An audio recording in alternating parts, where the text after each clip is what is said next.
Assalamualaikum warahmatullahi wabarakatuh. Selamat siang semua dan salam budi luhur.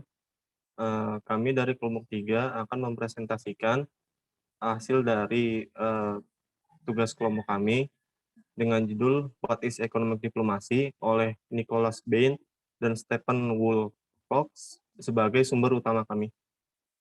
Next.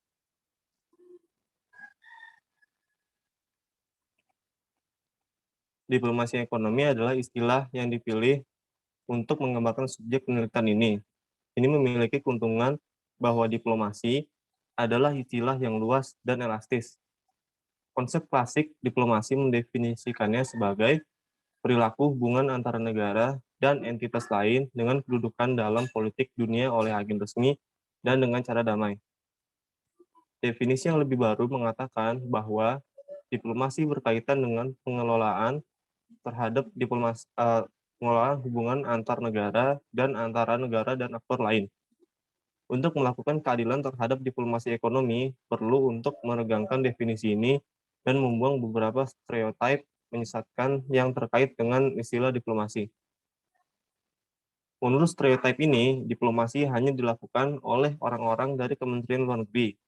Itu berlaku untuk negosiasi informal dan kerjasama sukarela, bukan untuk sistem berbasis aturan dan komitmen hukum. Itu berarti aktivitas yang lemah dan tidak tepat di mana konsiliasi hanya mengarah pada kompromi yang tidak berarti. Elitis dilakukan oleh pembentukan penjabat istimewa dan rahasia dan buram dengan diplomat membuat kesepakatan dalam rapat rahasia dan muncul hanya untuk mengumumkan kesepakatan. Next. Diplomasi ekonomi berkaitan dengan masalah ekonomi internasional. Pada prinsipnya, ini harus menyederhanakan analisis. Sistem lembaga ekonomi internasional Bretton Woods yang dibuat setelah Perang Dunia II didasarkan pada apa yang disebut John Ruggie sebagai liberalisme yang tertanam. Ini berarti bahwa sistem tersebut mengembangkan aturan untuk hubungan ekonomi antar negara, tetapi membiarkan otonomi nasional tidak tersentuh selama kebijakan ketenaga kerjaan, pajak, atau industri apapun yang mereka inginkan. Misalnya, ketika General Agreement on Tariffs and Trade atau GATT dibentuk pada tahun 1948, ada perbedaan yang jelas antara masalah perdagangan yang tidak tunduk pada aturan GATT dan masalah non-perdagangan yang tidak. Asalkan kebijakan dalam negeri tidak mendiskriminasi barang impor, aturan GATT tidak membatasi otonomi kebijakan nasional. Peningkatan saling ketergantungan ekonomi selama 60 tahun terakhir telah mengakhiri perbedaan yang begitu rapi antara apa yang domestik dan apa itu kebijakan internasional. Kemajuan globalisasi sejak yang tahun 1990 mengharuskan diplomasi ekonomi untuk masuk jauh ke dalam pengambilan keputusan domestik sehingga dapat menangkap dampak internasionalnya. Krisis keuangan internasional yang dimulai pada tahun 2007 adalah contoh yang mencolok karena dipicu oleh kebijakan Amerika Serikat di pasar perumahan, sektor ekonomi yang paling domestik. Globalisasi dengan demikian membuat diplomasi ekonomi jauh lebih kompleks, membawa lebih banyak isu dan lebih banyak aktor. Next.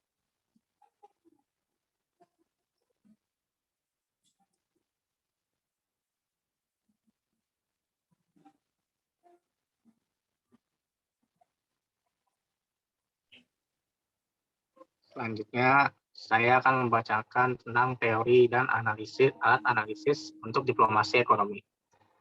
Penting untuk dijelaskan sejak awal bahwa tidak ada satupun teori diplomasi ekonomi yang dapat memberikan jawaban tentang bagaimana negara dalam keadaan tertentu akan menjalankan kebijakan. Teori hubungan internasional secara tegas berkaitan dengan prediksi, hasil, dan harus mungkin untuk menguji apakah mereka benar atau tidak. Tetapi mereka hanya bekerja dengan membuat penyederhanaan yang signifikan. Misalnya, dengan menganggap negara sebagai aktor kesatuan dengan preferensi kebijakan yang jelas dan stabil. Teori-teori semacam ini tidak banyak membantu dalam diplomasi ekonomi yang berkaitan dengan interaksi antara faktor internasional dan domestik, dan antara kepentingan ekonomi dan politik. Tidak masuk akal untuk berasumsi bahwa negara adalah aktor kesatuan, bahwa negosiator memiliki pengetahuan penuh tentang preferensi kebijakan nasional, atau bahwa preferensi ini akan stabil dan tidak terpengaruh oleh perkembangan pasar. Alternatif penggunaan konsep teoritis adalah dengan menyusun perangkat analisis yang akan memudahkan pemahaman dan interpretasi proses diplomasi ekonomi.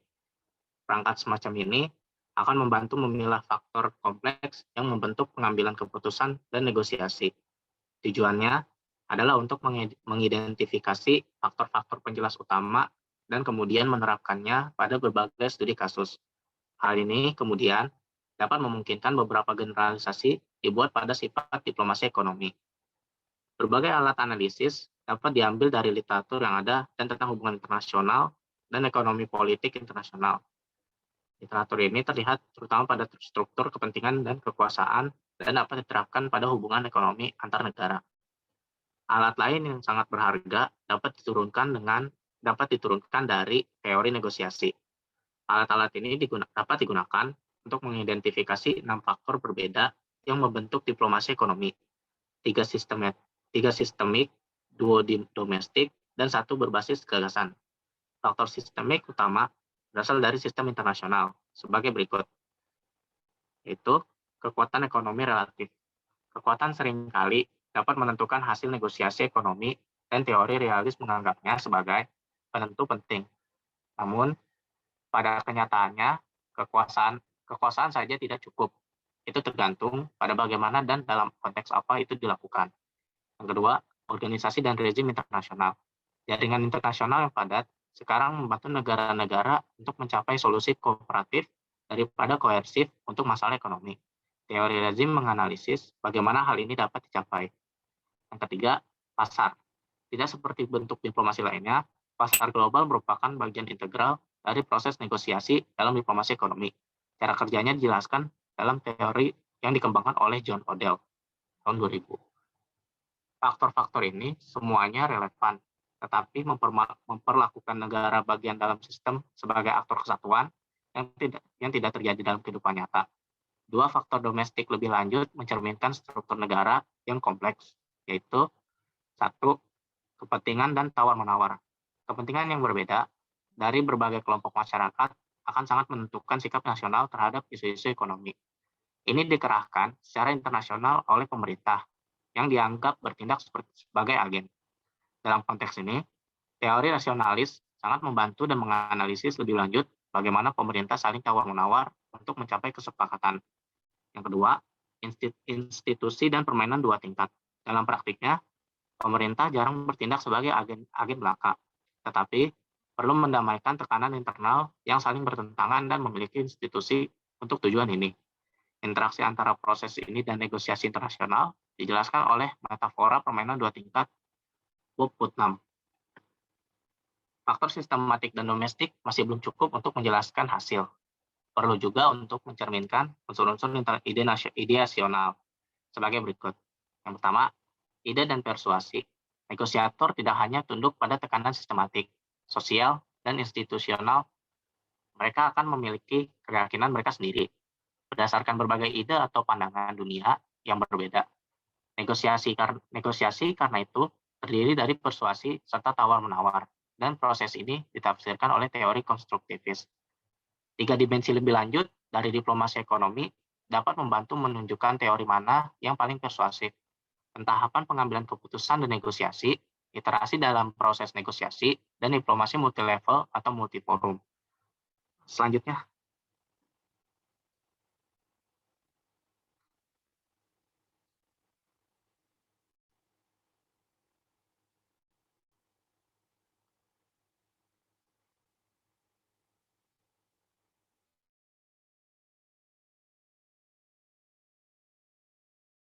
Kita balik ke slide sebelumnya.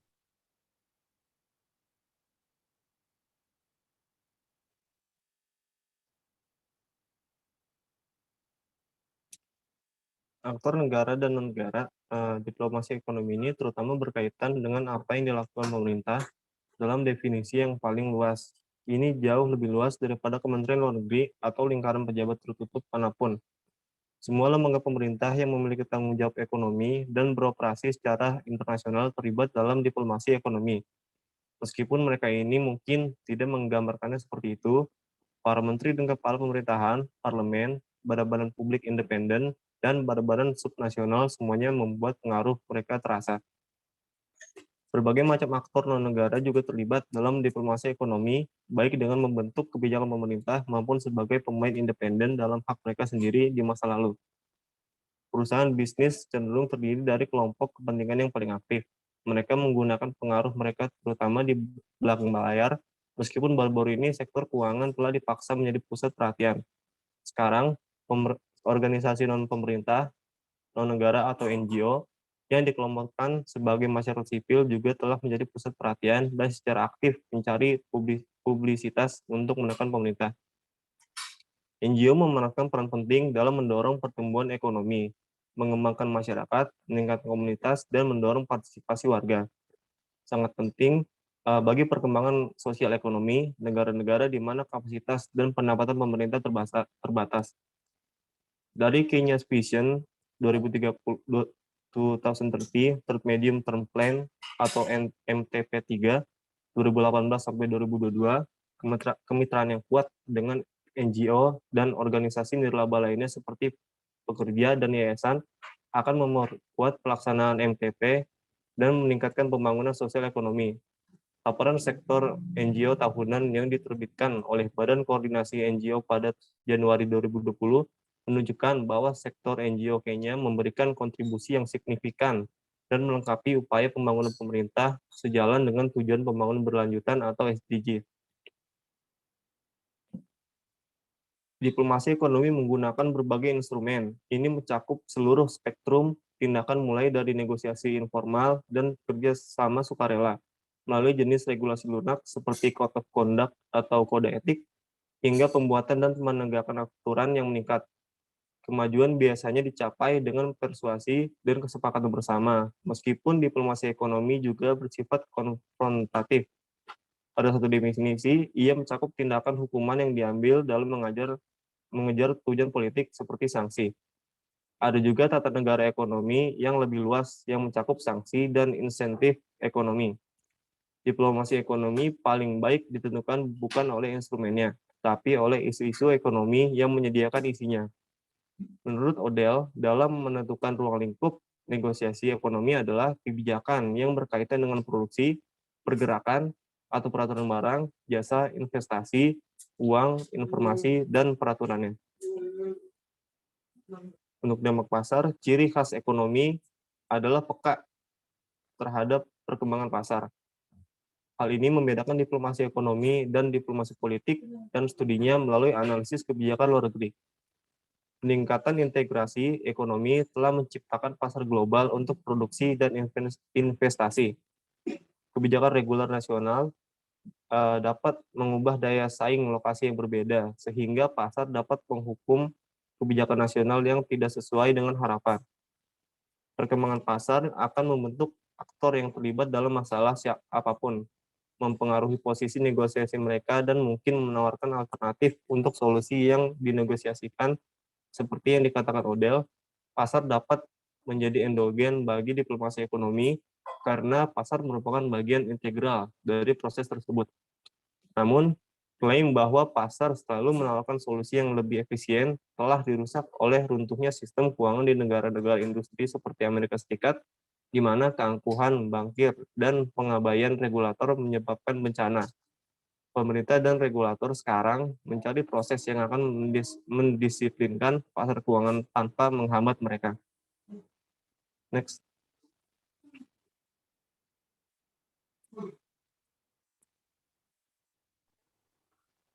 Selanjutnya, saya membaca bagian pentahapan dan iterasi. Pengambilan keputusan dan negosiasi dalam diplomasi ekonomi dapat dipecah menjadi beberapa fase. Nilai penjelasan relatif dari teori yang berbeda atau alat analisis akan bervariasi dari fase ke fase. Dalam negosiasi internasional, tahapan-tahapan tersebut dapat didefinisikan sebagai berikut, masing-masing dengan teori yang sesuai. Yang pertama, persiapan. Sebagian besar menyangkut lembaga domestik dan masukan dari berbagai pemangku kepentingan atau badan penelitian. Tetapi di tingkat internasional, teori konstruktivis yang menekankan persuasi dapat membantu dalam mempertimbangkan bagaimana pemerintah berupaya mempersiapkan landasan untuk negosiasi. Yang kedua, membingkai. Gagasan juga bisa menjadi relatif penting dalam membentuk pandangan pemerintah tentang ruang lingkup negosiasi dan masalah yang perlu ditangani. Tetapi, rezim internasional juga akan relevan. Yang ketiga, penetapan agenda. Penetapan agenda akan sering ditentukan oleh kombinasi persuasi dan kekuatan ekonomi relatif, di mana teori realis berlaku. Keempat, negosiasi. Negosiasi dan mencapai kesepakatan melalui proses tawar-menawar seringkali paling baik ditangkap oleh teori rasionalis, mungkin dalam kombinasi dengan pendekatan lain. 5. Pengesahan. Pengesahan adalah perhatian khusus dari model permainan dua tingkat 6. 6. Penegakan. Penegakan kesepakatan kembali fokus pada teori domestik, baik tekanan masyarakat maupun institusi yang berpusat pada negara. Memasukkan item ke dalam agenda ini merupakan proses yang berbeda, diikuti oleh beberapa putaran negosiasi sebelum kesepakatan internasional tercapai, dan putaran lebih banyak lagi sebelum dilaksanakan sepenuhnya.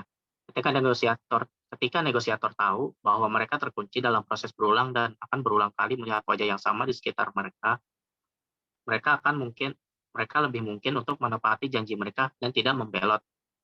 Menurut Putnam. Selanjutnya akan dibacakan oleh Raihan.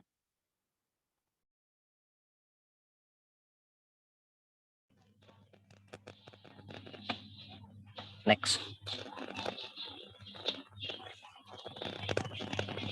Diplomasi ekonomi multilevel atau multilevel 4 level. Sebagaimana dicatat metafora dua tingkat Putnam dan teori-teori lain membedakan antara tingkat internasional dan domestik dan memeriksa interaksi di antara mereka. Dalam pengambilan keputusan domestik ada hierarki aktor, pemerintah dan non-pemerintah, nasional dan subnasional yang berinteraksi di antara mereka sendiri. Dalam negosiasi internasional, terdapat interaksi yang sebanding antara berbagai tingkatan yang tersedia dalam diplomasi ekonomi bilateral, regional, plurilateral, dan multilateral. Unilateralisme juga harus dianggap sebagai tingkat yang berbeda sebagai opsi 0. Level-level ini secara singkat definisikan di bawah ini. Pertama ada unilateralisme. Pada pandangan pertama tampaknya tidak relevan dengan ekonomi diplomasi karena tidak melibatkan negosiasi. Tindakan sepihak misalnya dalam liberalisasi membatasi akses pasar yang bersangkutan bagi investor atau eksportir dari negara lain. Hal ini dapat menimbulkan respon politik berupa peniruan atau pembalasan dalam beberapa kasus pemerintah dengan sengaja mengadopsi atau mengancam tindakan sepihak untuk membawa perubahan dalam kebijakan negara lain. Lalu ada bilateralisme. Hubungan bilateral masih merupakan bagian dari diplomasi ekonomi, baik yang terdiri dari kesepakatan informal antar negara dalam berbagai masalah atau perjanjian perdagangan atau investasi bilateral formal. Diplomasi ekonomi bilateral masih merupakan teknik yang paling sederhana yang membuatnya mudah untuk dijelaskan kepada kepentingan domestik, tapi itu memberi keuntungan bagi pasangan yang lebih kuat dan dapat dengan mudah menjadi konfrontatif. Kesepakatan bilateral juga berkontribusi untuk membangun kesepakatan yang lebih kompleks di tingkat regional atau global. Lalu ada regionalisme. Pentingnya regional dalam diplomasi ekonomi telah berfluktuasi dari waktu ke waktu karena keraguan tentang efektivitas sistem multilateral. Perjanjian ekonomi regional meskipun seringkali bermotif politik juga menawarkan cara yang lebih cepat untuk membuka pasar liberalisasi. Liberalisasi mungkin lebih mudah diterima oleh kepentingan nasional ketika terjadi dalam pengelompokan regional negara-negara dengan tingkat pembangunan yang sama dan preferensi kebijakan yang serupa. Untuk kepentingan bisnis, akses ke pasar regional yang lebih besar dapat dilihat dari pengganti pasar yang lebih luas atau sebagai batu loncatan menuju persaingan internasional. Kesepakatan regional seringkali melibatkan komitmen yang mengikat secara hukum dan penyelesaian sengketa. Mereka bahkan mungkin melibatkan penyatuan kedaulatan seperti di Eropa Persatuan atau di Uni Eropa atau inisiatif regional lainnya yang umumnya kurang terintegrasi agar memiliki dampak yang lebih besar dalam negosiasi internasional atau membangun kekuatan pasar global. Lalu ada plurilateralisme. tingkat plurilateral diplomasi ekonomi kurang menarik perhatian dibandingkan regionalisme atau multilateralisme. Tetapi badan-badan plurilateral seperti OECD, KTT G8 dan G20 dan persemakmuran melayani dua tujuan dalam diplomasi ekonomi. Yang pertama, mereka dapat menyediakan forum di mana pemerintah nasional berusaha untuk mendamaikan tujuan ekonomi domestik dan internasional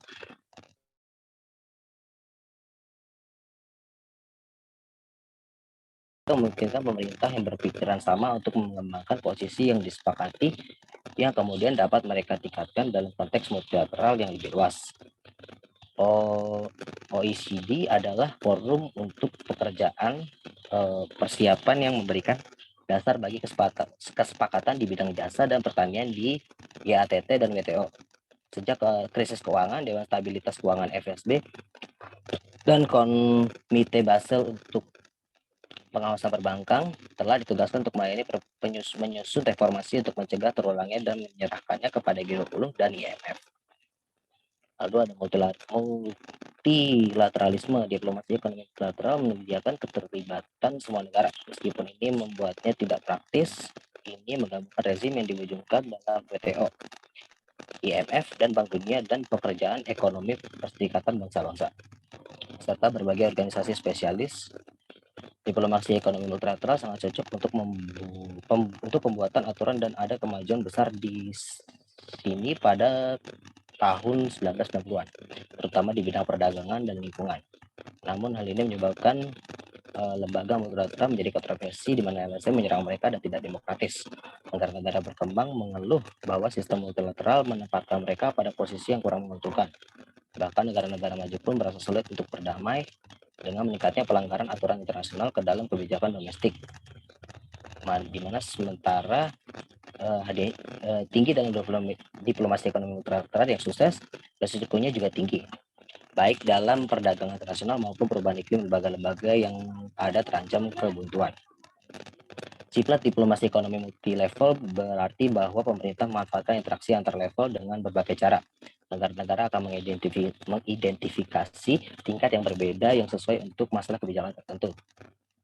Regional untuk perdagangan, untuk mendapatkan akses ke pasar tetangga. Plurilateral untuk topik khusus seperti kebijakan kredit ekspor. Multilateral untuk masalah lingkungan global untuk melibatkan semua negara. Negara yang berbeda mungkin lebih menyukai level yang berbeda untuk subjek yang sama. Ketersediaan tingkat yang berbeda mendorong pemerintah untuk terlibat dalam belanja forum yang berusaha membuat kemajuan dimanapun yang terlihat paling menjanjikan. Analisis diplomasi ekonomi di bidang tertentu sering mengungkapkan hal tersebut.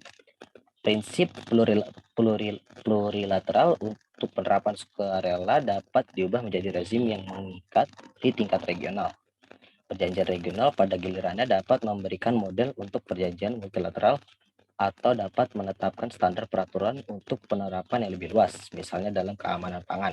Singkatnya, kesepakatan yang dicapai pada satu tingkat akan berimplikasi pada tingkat pembuatan kebijakan lainnya dan negosiasi baru, yang biasanya akan memiliki berbagai model atau presiden untuk digunakan.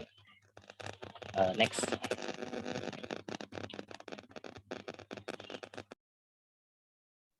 Baik, pada bagian kali ini saya akan menjelaskan mengenai 3 persinggungan ataupun ketegangan antara yang berada di dalam diplomasi ekonomi. Nah, mungkin sebelumnya ingin menjelaskan apa aja sih yang dimaksud dengan persinggungan dalam diplomasi ekonomi. Jadi berdasarkan pemikiran Nicholas Bain sendiri, Bain mengembangkan pendekatan tentang persinggungan diplomasi ekonomi ini melalui pengamatannya tentang bagaimana cara para diplomat ekonomi itu sendiri berperilaku untuk melakukan lobby-lobby diplomasi ekonomi. Jadi Bain itu mengamati tindakan para diplomat ekonomi pada hal ini. Nah, argumen yang mendasarinya adalah bahwa dalam diplomasi ekonomi, pemerintah itu berusaha mendamaikan 3 jenis ketegangan ataupun persinggungan, sehingga kebijakan mereka itu menjadi saling memperkuat daripada saling bertentangan. Nah, persinggungan-persinggungan tersebut atau ketegangannya adalah, yang pertama adalah persinggungan antara ekonomi dan politik, yang kedua persinggungan antara tekanan internasional dan domestik, dan yang ketiga adalah persinggungan antara pemerintah dengan kekuatan-kekuatan ataupun aktor lain. Nah, saya akan menjelaskan yang pertama mengenai persinggungan antara ekonomi dan politik.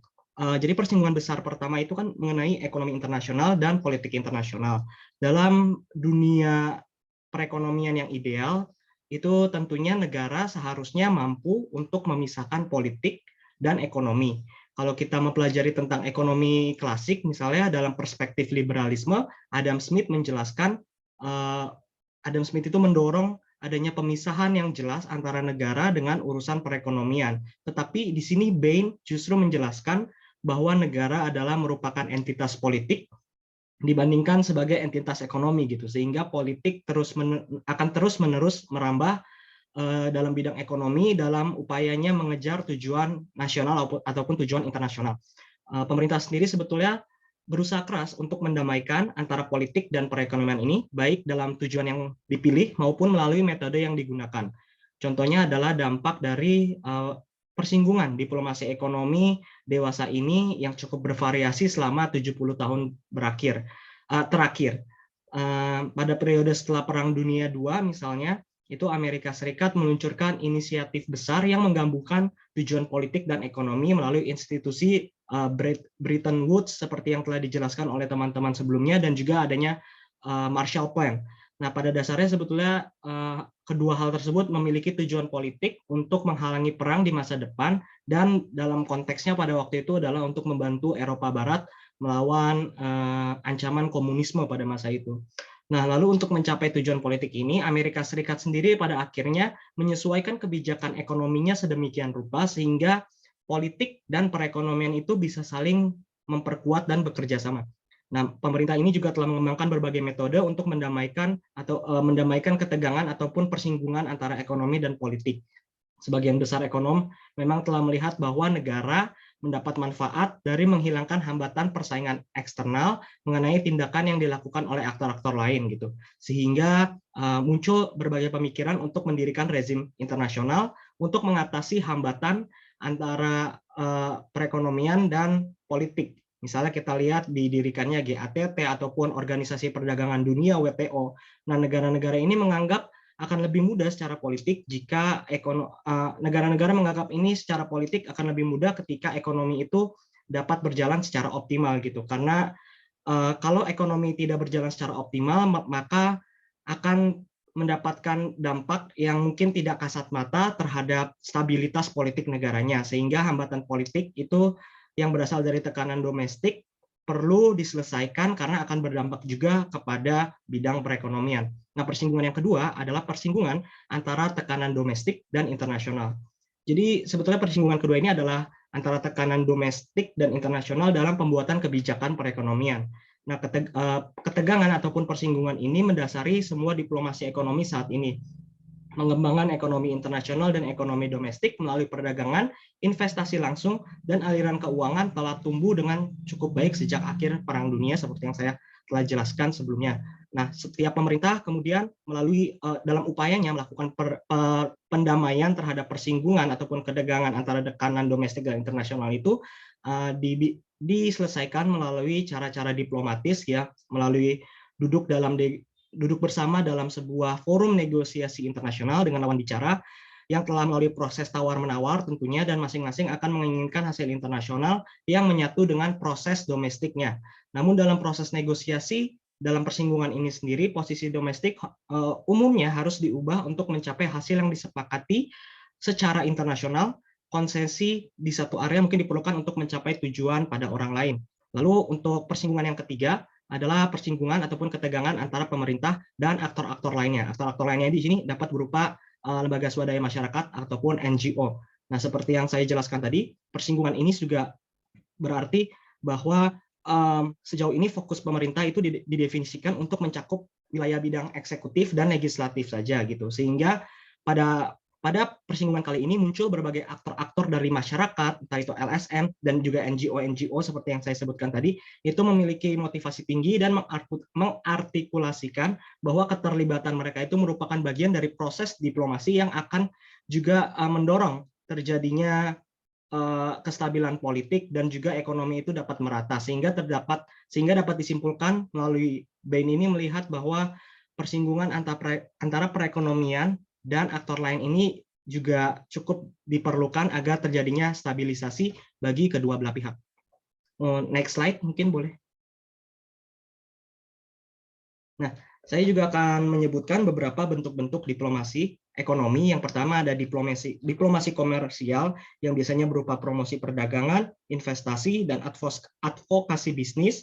Lalu yang selanjutnya adalah diplomasi perdagangan yang biasanya berupa bilateral, multilateral, melalui rezim-rezim internasional, maupun perdagangan dan investasi. Lalu selanjutnya adalah diplomasi finansial yang biasanya menyerupai perjanjian swap mata uang ataupun kebijakan nilai tukar, pembelian ataupun penjualan obligasi pemerintah, dan pembentukan aset. Lalu adalah bantuan luar negeri yang biasanya berupa hibah, dan juga sanksi yang biasanya berbentuk embargo, boykot, penanggulangan bantuan, kontrol modal, dan daftar hitam. Mungkin boleh dilanjutkan untuk slide selanjutnya. Berdasarkan definisi di atas, maka diketahui bahwa diplomasi ekonomi merupakan elemen penting bagi negara dalam mengelola relasi ekonominya dengan dunia luar karena hubungan ekonomi internasional tidak terjadi dalam ruang hampa yang hanya mengandalkan kekuatan pasar. Tapi juga dalam pemahaman ini, diplomasi ekonomi kemudian menjadi senjata penting bagi negara-negara untuk dapat bekerja sama atau berkonflik di sistem internasional. Diplomasi ekonomi juga merupakan salah satu bentuk diplomasi yang mempergunakan instrumen ekonomi guna mencapai tujuan dan kepentingan negara atau lembaga lain seperti koperasi tertentu. Fungsi lain dari diplomasi ekonomi ini sendiri adalah untuk memfasilitasi dan mendukung aktivitas